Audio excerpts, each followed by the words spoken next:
Now these are the switchbacks. It looks as though there's snow there, but that's just sand. These are the switchbacks going up to the top of the mesa. Back and forth to get up there.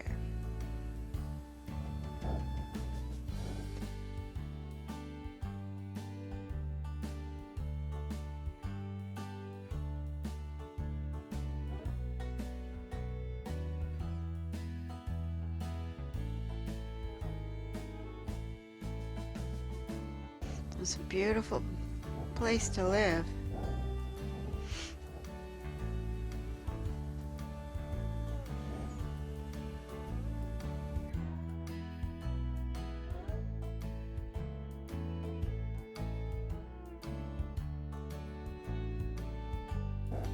And there's a path worn by Indians.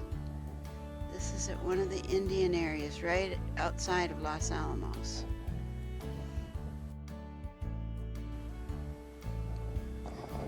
Just think of how many Indians must have walked through there to make that, to wear away those rocks.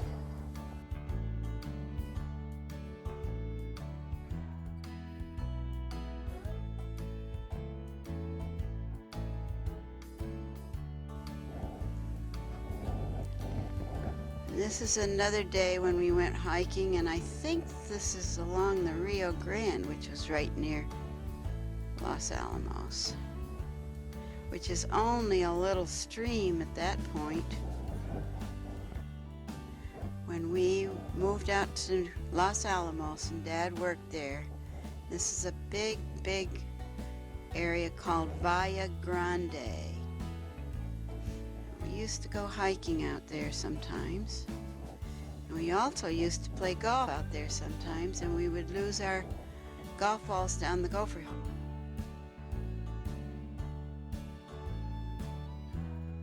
Every time we went outside or inside, we had to go through the guards and show our passes. This is inside our apartment.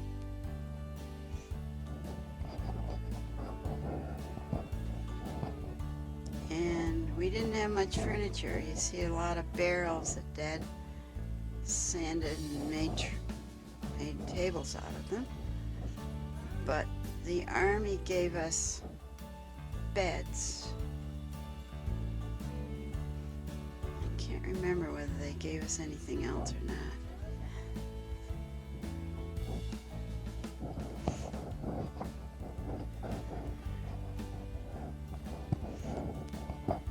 There I am cooking breakfast, and this is Christmas Day, I believe, and you'll see the snow. Just see it outside there, out the door.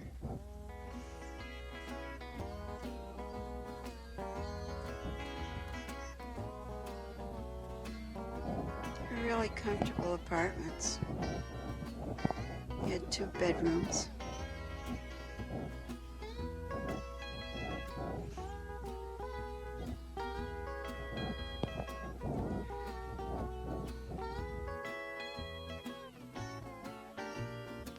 Here's inside our apartment again. That was the desk bill that you have, that Dad made. And one of those little walker things. Cal, you used to love to run around in that, even though you couldn't walk yet. You'd get a running start across the kitchen and bang into my legs. And there's John Dwyer and Ruth Dwyer. And they lived in our same building. There it goes. There.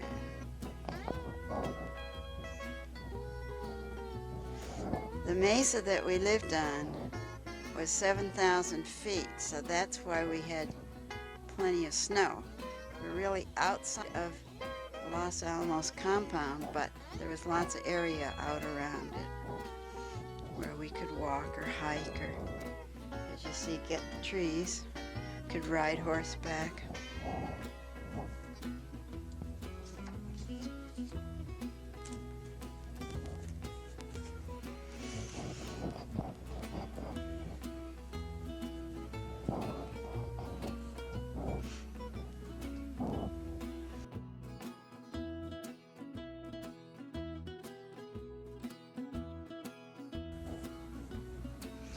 I think this is up in northern New Mexico near Chama, called Brazos, where Dad and I used to go hunting sometimes. Yeah, this is a hunting trip, and we're with several other, I think there were 7 or 8 of us that time. And we slept right outside. And after we got back to our sleeping bags where we found bear tracks, but we never saw any bears ourselves.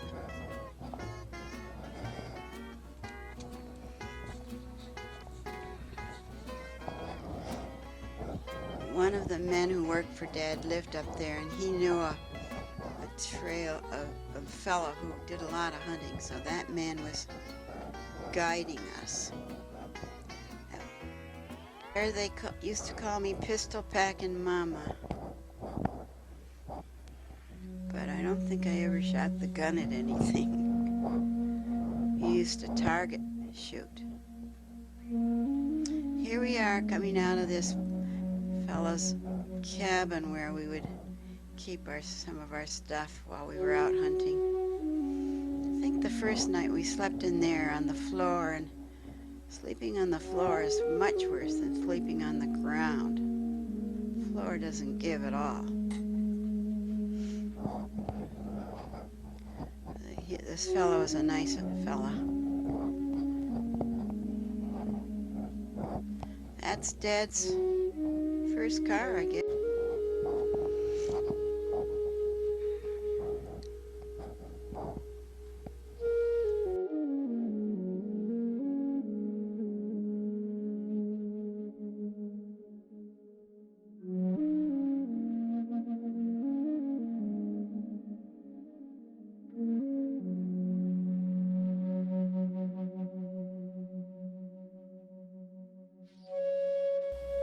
Those are some of the men that worked with Dad.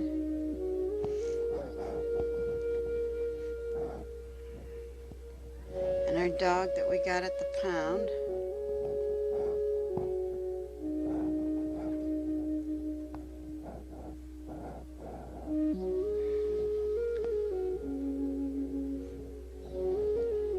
Now this is at Christmas time, and there's our neighbor Gene Critchfield. 4 families lived in one barracks, and this was one of the families. And we're out gathering pine cones to decorate for Christmas. And Charlie Critchfield is still working out at Los Alamos, the last I knew. Oh, there's one of the days that we used to ride after dinner often.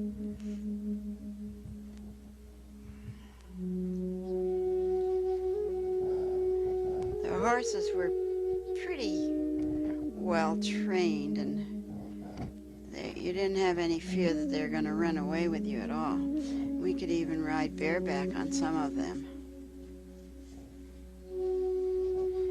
Helen, you'd like to ride there. Just one trail after another. Now this is down below Los Alamos at San Ildefonso Pueblo, and this is one of the dances.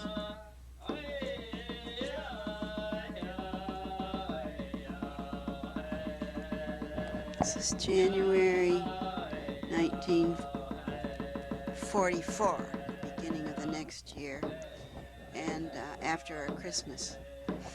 And you see down there, it's pretty warm.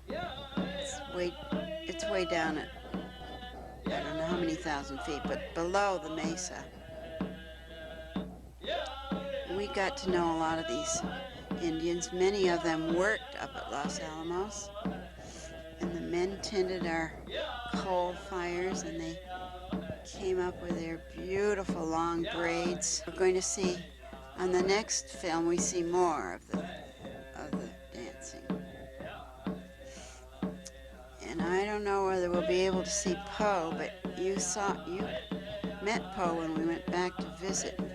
He used to, I think that may be the first one there. He wanted to preserve the dancing culture, and he would teach them the dances which he knew.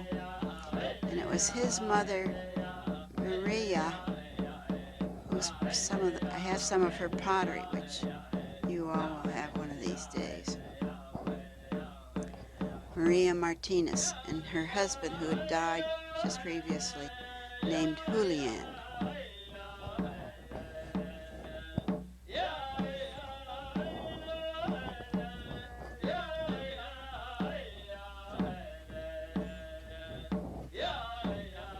We went down there for many, many dances. They had lots of celebrations. And they liked to have the visitors from up Los Alamos because people would then buy their pottery.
That's Maria's house.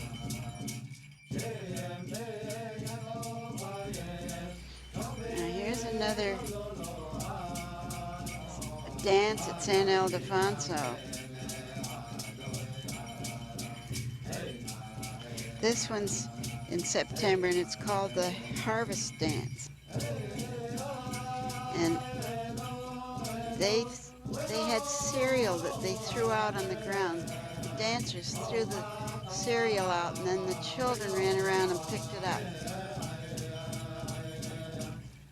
Of course, ate it.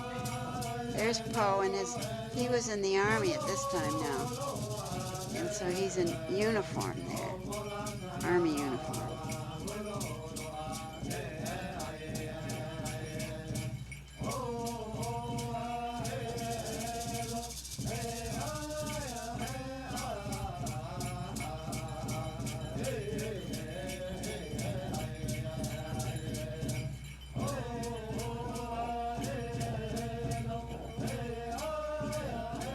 They had bells on them someplace, I've forgotten where, but they jingled when they danced. And then there were a few people with drums.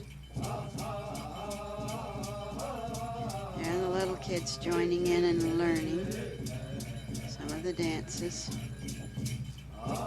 There's Poe again. These are the houses where they lived.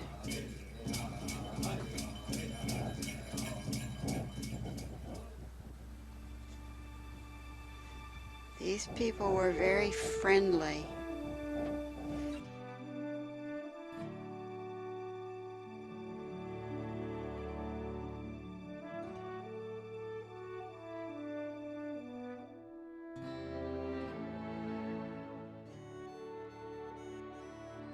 Dad made this sled, and I could go to the store, and up there we had a PX. And I could put the stuff that I bought in it, bring it home. Of course, living on an army post is pretty nice for anybody, especially during a war, because the PX carries all kinds of things for the people that are working there. We could get chocolate and marshmallows and stockings, I remember, that nobody else in the country could get. You feel pretty guilty about it all. Now we're taking Youth Cal for a walk down at the Jemez Range. That's Jemez. And that wasn't too far from us, outside of Los Alamos. We decided when we had you, it wasn't going to cramp our style in any way. We're going to go right ahead walking and hiking and camping and so on. Sometimes we'd leave you with Ruth, but there's your milk, bottle of milk that Dad's heating up. And this is camping. We've moved from just walking to camping. Out and back here, and I think we'll see a picture of it. Army built sandboxes by all the houses because almost everybody was about our age and everybody had babies. And then they all got old enough to play in sand. Now you're going to go out to the sandbox.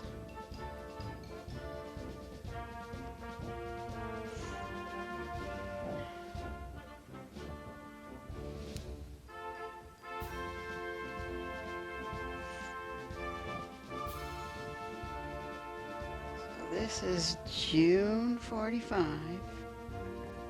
Now Dad's skiing.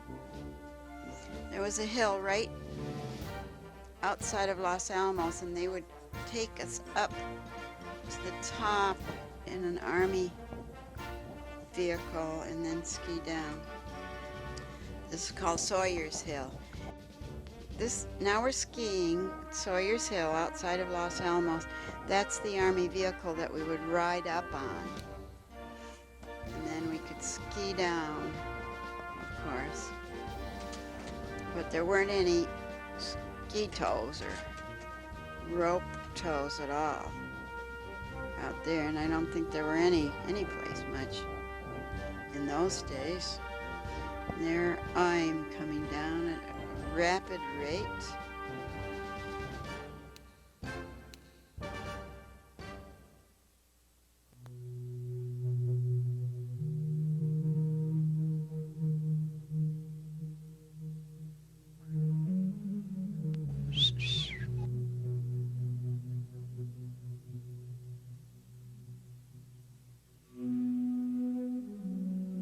Here comes Dad.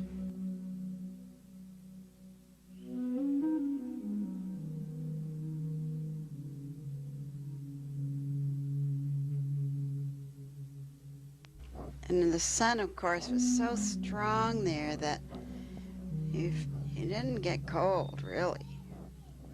That jacket Dad has on isn't anything very heavy.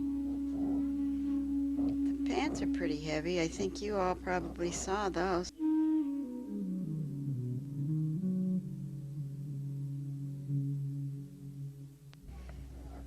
This is February 45. If you went down to Santa Fe, it would be warm down there. It wouldn't be cold at all. I don't even think you'd have to wear a sweater down there.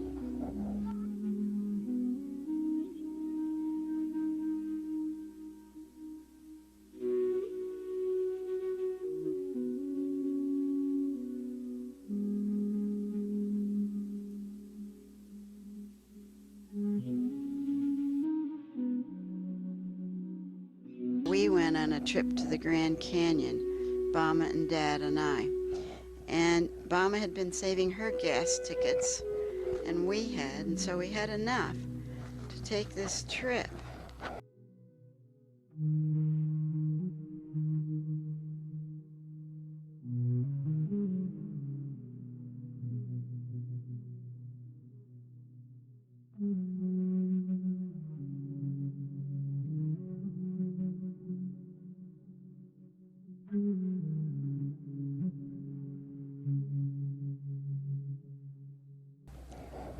And here we are on the trip, and this is at Mesa Verde at the Spruce Cliff Ruins. And you children, we took you children there too, and you probably remember it. And you'll notice the doors are wider at the top than the bottom, and that was for the shoulders which were wider than the legs and the feet. I think that's common in many, many mesas, or cliff homes, I should say.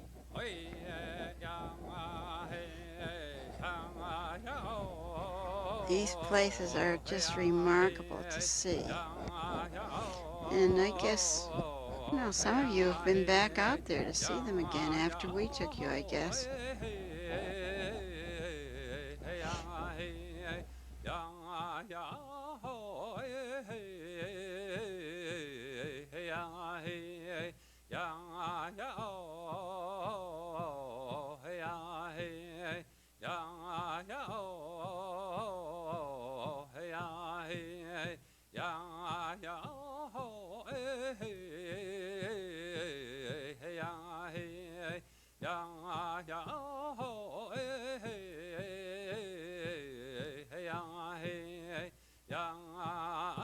Those stones, those flat stones, are what the women used to grind corn on. I don't know how they got way up there. They must have had ladders. Get way up the second and third floor. I think they built them on these cliffs as protection.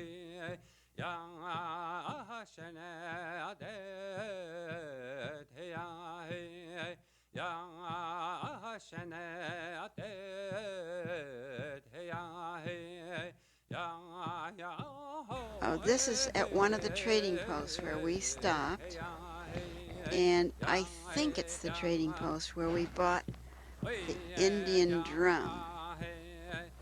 This is an Indian family. That's the way they traveled. And this lady has her baby strapped to that board. I think we see the face in a minute. There's a little child, cute little girl. Now I think the mother's going to show us the baby. But they would bring things in. Oh, look at that chubby baby. She wanted to keep the flies off of it. They usually kept their babies covered out of the sun and away from the flies. Now he's having trouble getting started. This is going to be a hill, and we even had trouble going up it in our car.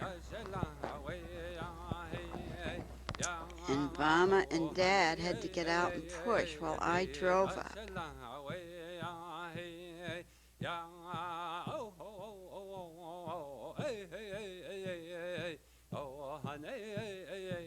And here I'm at the top of the hill. After they got me started, I kept right on going, of course, and here they are having to walk up because I didn't dare stop to pick them up.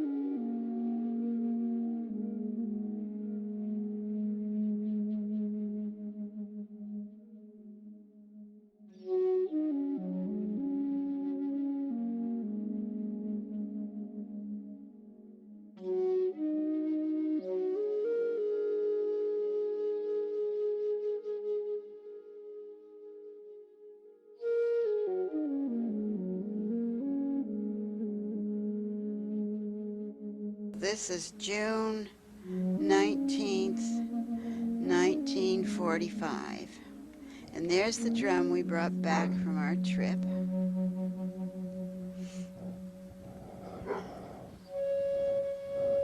It's a real Indian drum that some Indian had to take to a trading post because he needed money. Or he needed food, that was it. He'd take in something that he owned, like the drummer's jewelry. Oh, Canyon de Chelly. And you all went there, I remember. We took you there. Where we climbed way up on a ridge and looked way down into a riverbed and some orchards and greenery. That man who was on the horse, he started out long before we started up there, up the hill. And then when we'd stop to look at something, he'd pass us. And we kept playing leapfrog all the way up. Now, this is looking down in the bottom of Canyon de Chelly, which was very fertile ground. And there's a cliff house in the hold down there. And it was a prized area, and I don't know how they gave permission to each other to use it, but they could grow lots of food down in there. It was water and coolness and silt from the river overflowing its banks.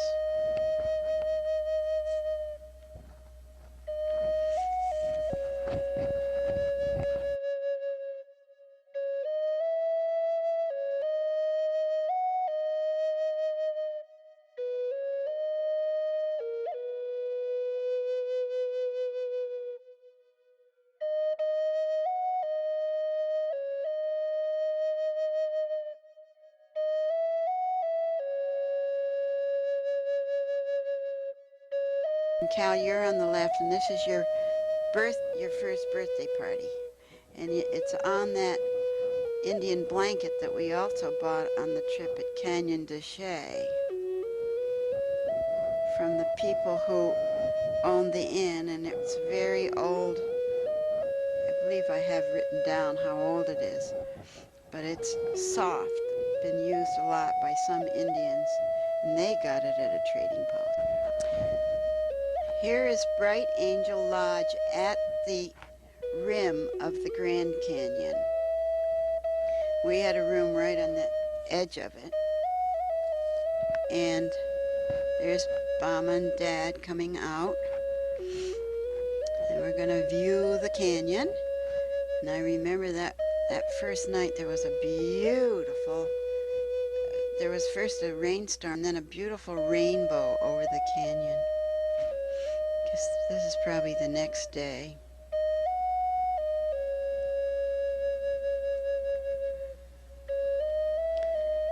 There it is.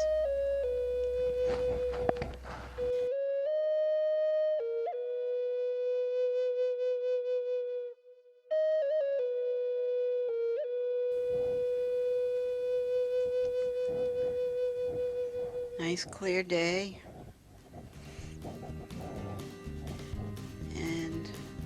Some of you have been up to the top here. Cooter, I guess. Maybe Bill. Oh yeah, Rick and Helen, you've been up there too. Look down there, isn't that wonderful? So Dad and I are going to be on the mules pretty soon. And you'll see the mules on the trail down below. And Bama took these pictures. She'd never taken movies before, and she did really well. And you'll see us in a group of 8 or 10 people going on the trail. There we are. I think Dad brought up the rear there. Yeah, blue shirt. Maybe there was a guide behind him. Not sure. Now you're going to see us go into that tunnel.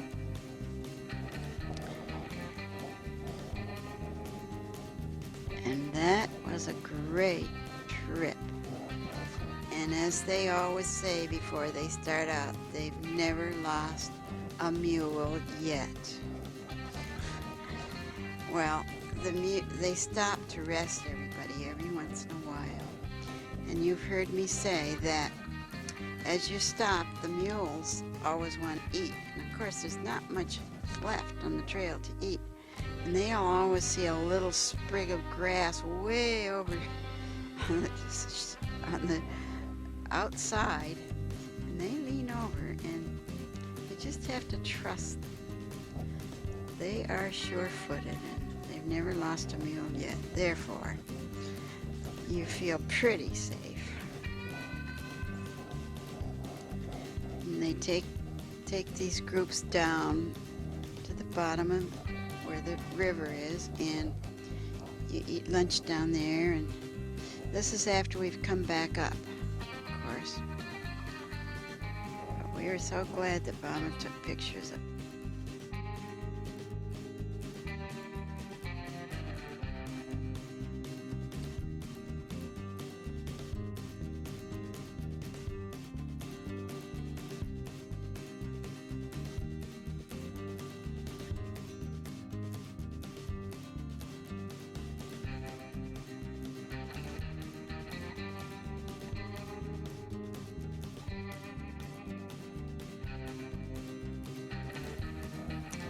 Now we're going on more of our trip, and this is the Painted Desert. And we're going towards Flagstaff.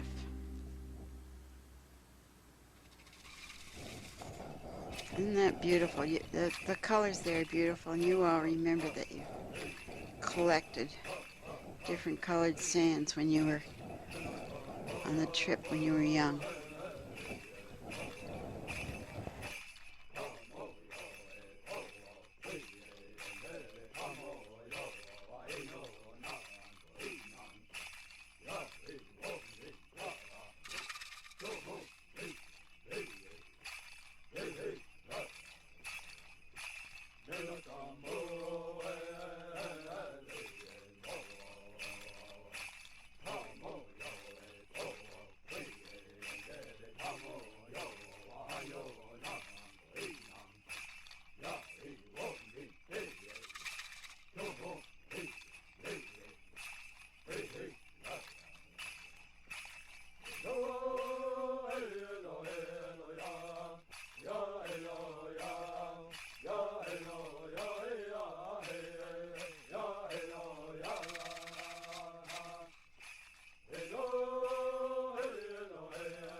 Now we're out in Gallup, New Mexico, which is where the Indians gather once a year. They have an annual festival, and they come from all around, out of other states. And they wear different clothes depending on which group they belong to. And they all have dances, and we were there for a whole couple of days. We spent the night camped out, and we felt so fortunate to see all these various Indians doing their dances. Remember, one was an eagle dance. They had feathers on their arms and everything. And they came in these truckloads, and they all pitched their teepees. Maybe you'll see some teepees in the background. And the women wore their beautiful velveteen dresses loads of the times. And it was hot, but they wore them. And I understand in the winter they just add a few more skirts underneath the top pretty one. You'll notice the men have beautiful silver belts, and even the men that would come up and take care of our furnaces would wear silver belts, beautiful clothes when they came up.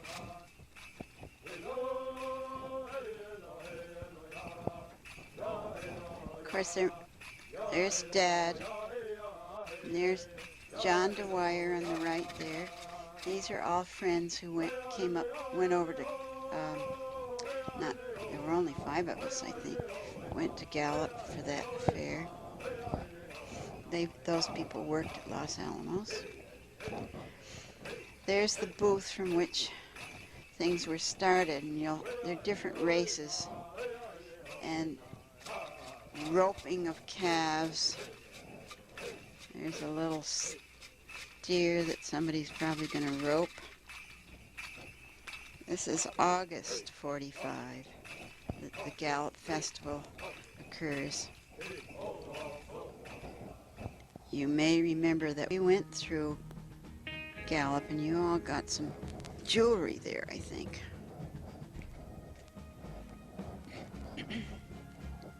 Now see, he's going to rope that calf. And they get timed as to how fast they rope it and then get it down on the ground.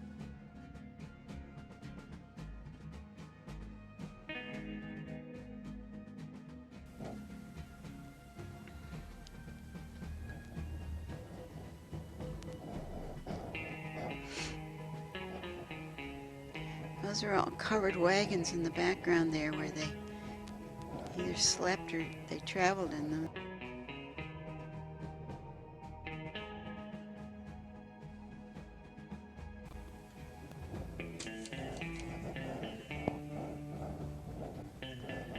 They can really ride. Done it all their lives. That horse got away.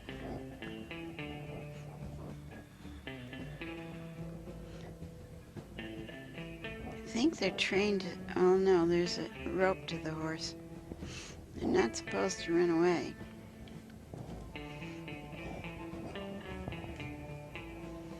Guess the timing was until he got tied up. Till he tied up the little steer. And there's some of the dances.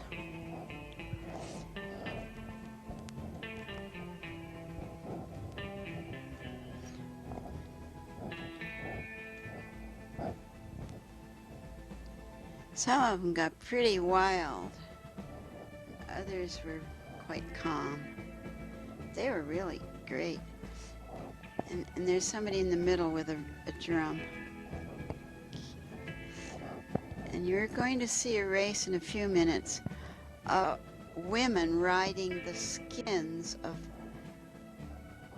cattle being pulled by a horse. And all the sand and dirt goes up in her face, and I'm telling you only because, ahead of time, only because there's not much of it, but I want you to see it when it comes on. I wouldn't want to race that way. Oh, this is another race before the women riding. They're chopping. They were given, I think, one match, and they're supposed to chop and start a fire, and the one who's fastest starting the fire, starts her fire first, is the winner. And I don't know what the prize was. Here are the women being dragged on the skins behind the horses.